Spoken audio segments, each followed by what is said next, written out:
Retour à l'Africa 24 Football Club sur Africa 24 et nous sommes heureux d'accueillir Karim Baldé. Karim, bonsoir pour la troisième fois. Rebonsoir, c'est toujours un plaisir d'être ici en tout cas pour ma première. Saïd, je ne sais pas si c'est votre cas. Pareil.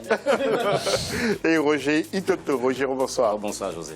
Et notre question, justement, alors comment attirer les binationaux dans les sélections du continent?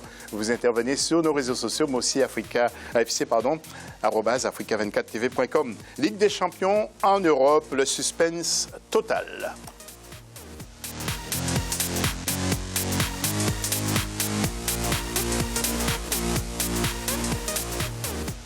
Et si vous voulez bien, nous allons voir quelques images avec les matchs allés. Manchester City contre Real de Madrid, 0-0. Et puis Atlético de Madrid qui a créé une belle surprise et qui a battu le Bayern de Munich. Nous voyons Ronaldo, donc qui n'est pas satisfait de ces 0-0.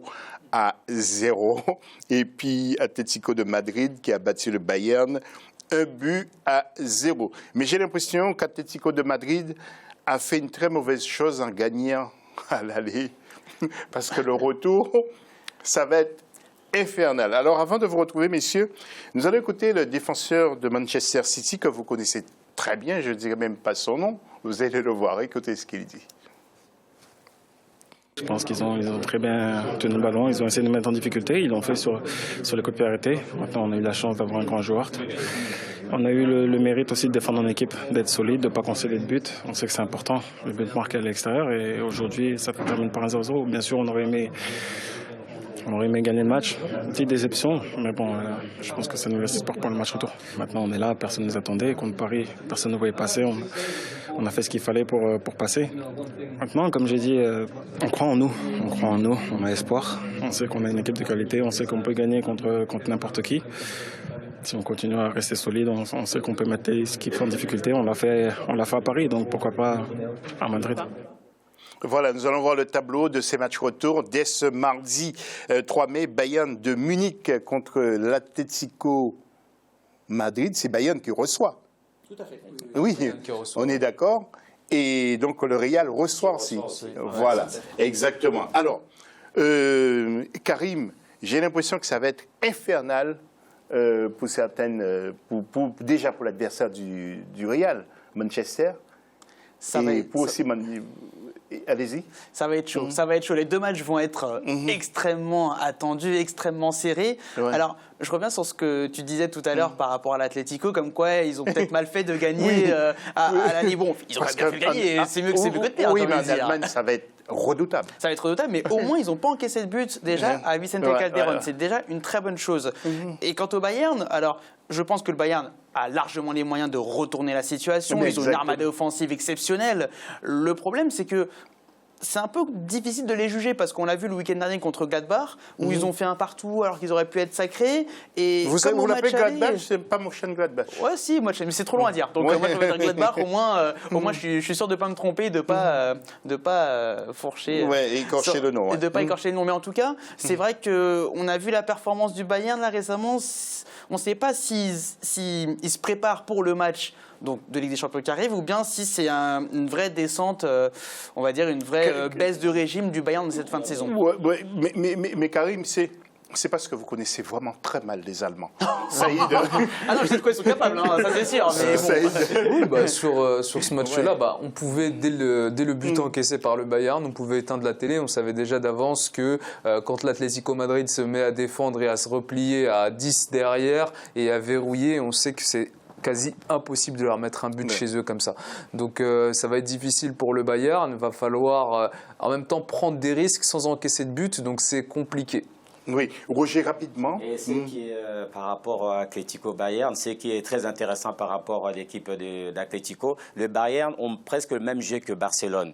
Et donc, cette équipe d'Atlético qui voyage facilement, donc ils ont l'habitude. Et ce bloc-là va rester en place parce qu'on le voit, donc ils se battent les uns pour les autres. Difficile à bouger le bloc à cette équipe Atlético. En plus, ils arrivent à sortir de contre à 100 à l'heure. Donc, à partir de là, je pense que Bayern, c'est vrai qu'il faut qu'ils marquent. marque, mais de l'autre côté, il faut qu'il fasse très attention parce que cette équipe est capable de marquer. Oui, sur les contres aussi. Alors, vous savez que tous les championnats ne sont pas complètement terminés. En Allemagne, on sait déjà qui remportera le titre. En Angleterre, il faut attendre cette nuit du 2 mai. En Italie, on sait déjà qui sera champion. Qui est champion, c'est la Juventus. Vous allez voir, tiens, on vous propose quelques images des vestiaires, justement, d'abord sur le terrain. Je crois que c'était contre la Fiorentina. Et puis ensuite, c'est la Lazio. Oui, et puis vous allez voir dans les vestiaires comment ça dansait. Saïd m'a dit qu'il aimerait bien être professionnel pour danser comme ça. Je vous rassure, on danse comme ça même en amateur. Ça nous arrive le dimanche de danser comme ça.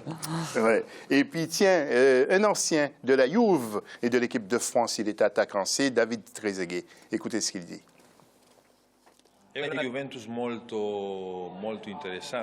Cette Juventus est vraiment intéressante.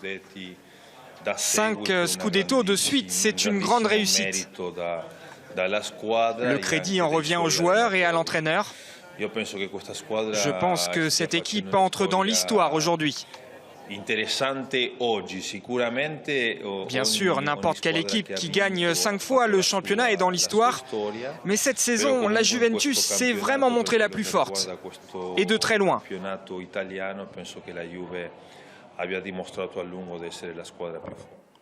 Messieurs, nous ne revenons pas sur les binationaux. Paul Pogba a 2 frères. Les 2 frères jouent pour la Guinée. Exactement, Florentin et Mathias.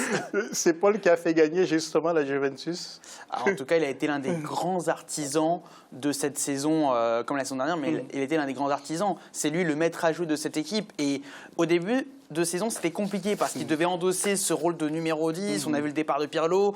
On sentait que c'était lourd pour lui, cette responsabilité. Et sur le mois d'août, le mois de septembre, ça a été très compliqué. Et une fois qu'il a réussi à endosser, peut-être à se mettre un peu moins de pression, il s'est libéré et là, ça devait être des matchs extraordinaires. On l'a vu récemment contre la Fiorentina, par exemple, ou même le week-end dernier contre Carpi, où il distribue les ballons. Il a centré notamment pour Simone Zaza sur le 2e but de la Juve. Donc Pogba s'est vraiment métamorphosé, je trouve, cette année et s'est renforcé au niveau de la variété du jeu. On l'accusait de nonchalance à une époque beaucoup. Je trouve qu'il a beaucoup moins de nonchalance cette année que l'année dernière, peut-être parce qu'il y a aussi plus de responsabilités. On n'a pas l'impression que vous êtes journaliste guinéen, si journaliste italien que guinéen.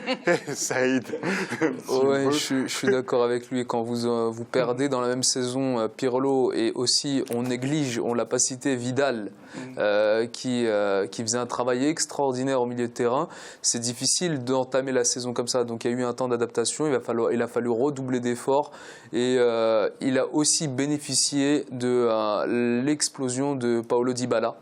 Qui lui a permis, avec Pogba, de justement tirer la Juventus vers ce titre. Voilà, et un petit mot sur la Juve, qui était mal à un moment. Hein. Oui, ils étaient très très mal, chapeau, parce que gagner 5 fois d'affilée, être champion en Italie, en plus, en même temps, méta de la manière. Et puis, bon, il y a des joueurs que Dybala, comme Saïd a bien dit, qui a explosé cette année. Chapeau pour cette équipe de la Juve. Et puis, plutôt pour Pogba, c'est vrai qu'il a simplifié beaucoup plus son jeu. On le voit beaucoup plus sûr de tout ce qu'il fait. Donc, maître à jouer, tout passe par lui. Et donc, chapeau donc, pour l'équipe de France, pour Pogba, puisque pour l'Euro, donc, ça va être un plus. Monsieur, vous deviez être au courant déjà. On dit que Roland Courbis devrait prendre la tête de la sélection d'Algérie. Depuis le départ de Christian Gourcuff, vous le savez, l'Algérie n'a pas d'entraîneur et on parle bien sûr avec insistance de Roland Courbis. Pour l'instant, c'est une information officieuse, pas officielle. Maintenant, la réponse à notre question, je vous demandais la semaine dernière, quels sont les pays émergents dans le football sur le continent. Je peux vous dire que vous êtes très, très, très nombreux à intervenir sur nos réseaux sociaux. Alors, nous avons sélectionné encore quelques réponses. Antoine Bonaf-Treff qui nous dit « L'émergence du foot dépend des moyens mis en jeu par les politiques des pays ».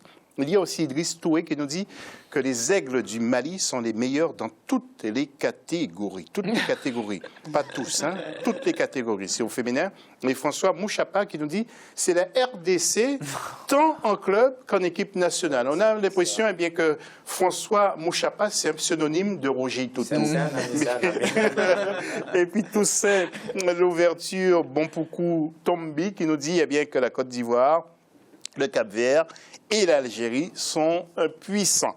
Voilà donc pour l'essentiel de l'actu, ce qu'il fallait retenir dans l'FC sur Africa 24, la chaîne du sport africain, mais aussi la chaîne du football. Merci à Karim d'être venu, merci à Saïd Afizi et merci à Roger Toto. Rendez-vous lundi prochain pour un autre numéro du magazine AFC. Bonne soirée avec votre chaîne préférée.